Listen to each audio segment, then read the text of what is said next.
When Mexico sends its people, they're not sending their best. They're sending people that have lots of problems. They're bringing drugs, they're bringing crime, they're rapists, and some, I assume, are good people.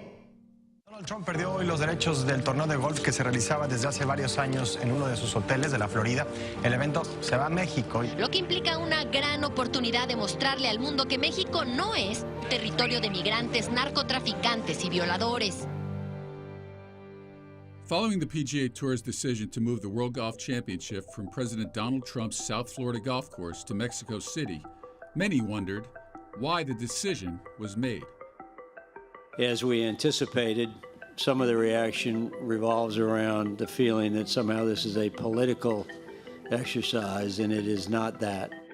We were unable to find a replacement sponsor for General Motors and Cadillac, and so we got to a point in time where we had to make a decision on the future of our schedule. We just felt like this was a perfect opportunity to take the World Golf Championships to Mexico City. Este importante torneo de golf internacional se une a la lista de eventos deportivos que se realizarán en la Ciudad de México, como el de la Fórmula 1, Juegos de la NFL y el Maratón Internacional, los cuales ponen en alto el nombre del país. When you found out that Mexico City would host this WGC, how did you feel? At first, I think we felt scared because of the magnitude of the event. But I mean, I think it's going to be a great thing for golf here in Mexico. We needed to get these superheroes down here to get the kids involved in the game. That is the challenge of growing golf in Mexico. The country simply lacks a superstar of its own to popularize the game. The field for the Mexico Championship includes 49 of the top 50 ranked players in the world. The only player from Mexico is Roberto Diaz, who received a sponsor's exemption as the highest ranked Mexican. Do you know a professional golfer in Mexico? No. Why do you think that is? I don't know. Maybe they're not so professional. They don't play at the level of the PGA Tour. Mexico once had a superstar in golf, Lorena Ochoa, who was the #1 ranked player in women's golf for more than 3 consecutive years, a record that still stands. When Lorena went into LPGA and she started playing golf, she did so great that many of the girls that are playing right now in college, they all wanted to become Lorena. For Lorena, you would come out of the airport with your golf bag and, they'll ask if that's a guitar or something, never they would guess it's golf clubs. She created that curiosity about the game.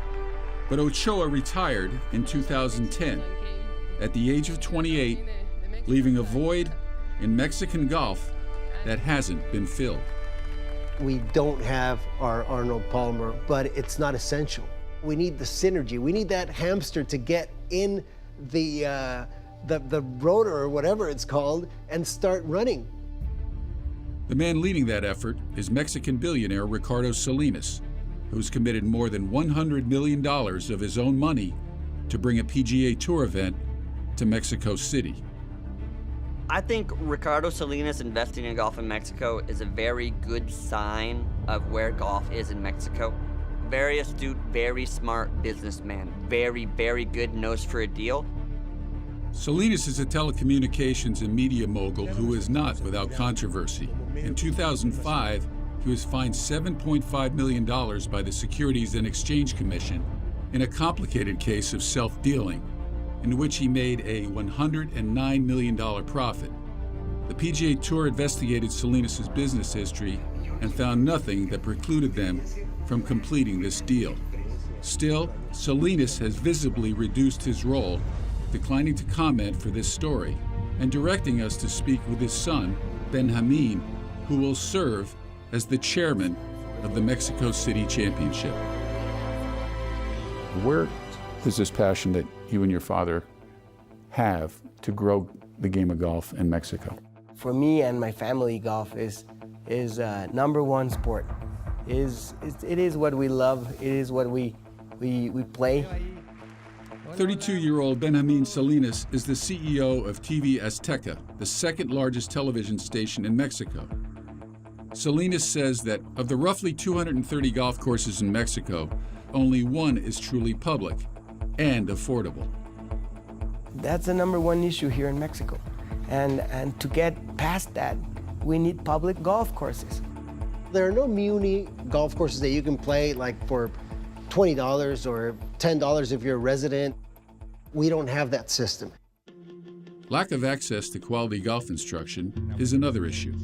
Unlike the PGA of America, which educates and trains its more than 28,000 members to become golf professionals, Mexico has no such program. Most of their pros at the resorts actually are from other countries. Typically a pro down there, a local pro, has just worked his way up from the caddy ranks and made his way in. We're a million years behind the U.S. The instruction part of my club was very, very limited, if any at all. I sat down and watched the better golfers, and I would just sit and watch and, just kind of pay attention how they do it, and then I would go and try it myself. In 2015, Agustin Pizza started a program called Primer Swing, which partnered with a local boys and girls club in Tijuana to introduce children to golf. Pizza, a golf course architect with no background in instruction, called upon his friends for favors and committed hours of his personal time and money. All of a sudden, there was 25 kids that signed up for the class. So it was very exciting that a lot of people really came up and said, hey, let's start doing this. We love the idea. But it was a huge challenge because there wasn't any money coming in. Pizza contacted the Mexican Golf Federation for support. The support was kind of like a thumbs up, good work, but that was basically it. Speaking to the general manager of the federation, he told me, Agustin, I know you've been knocking on our door for the past 6 years and seeing how we can work together, but I gotta tell you the truth, it's not in our scope of work. His story is emblematic of the lack of infrastructure and organization of golf in Mexico. We have so many people with so much potential, and there is so much money to basically do anything we want. The hard part is getting a good group of people to work together and make it happen. Mexico is not alone in that effort. In 2014, Augusta National Golf Club partnered with the R&A and the USGA to create the Latin American Amateur Championship. In 2012, the PGA Tour launched a satellite tour in Latin America. This is really the next frontier for golf, and everybody who wants to grow the game is looking at this as somewhat of an untapped resource. In Latin America, the game of golf is just starting to grow. It's just skyrocketing in some places. And now to bring a World Golf Championship to Mexico and Mexico City, we think it's critical. There's a lot of opportunity for the game and for the PGA Tour in the future. The Salinas family plans to build on that current momentum. They are in the early stages of mobilizing leaders in business, golf, and government to develop, fund, and oversee a nationwide junior golf initiative similar to the First Tee program in America. This would be like starting golf almost in the U.S. 100 years ago. I think we got the right formula going. It's a very daunting task, and we're starting a new industry, basically.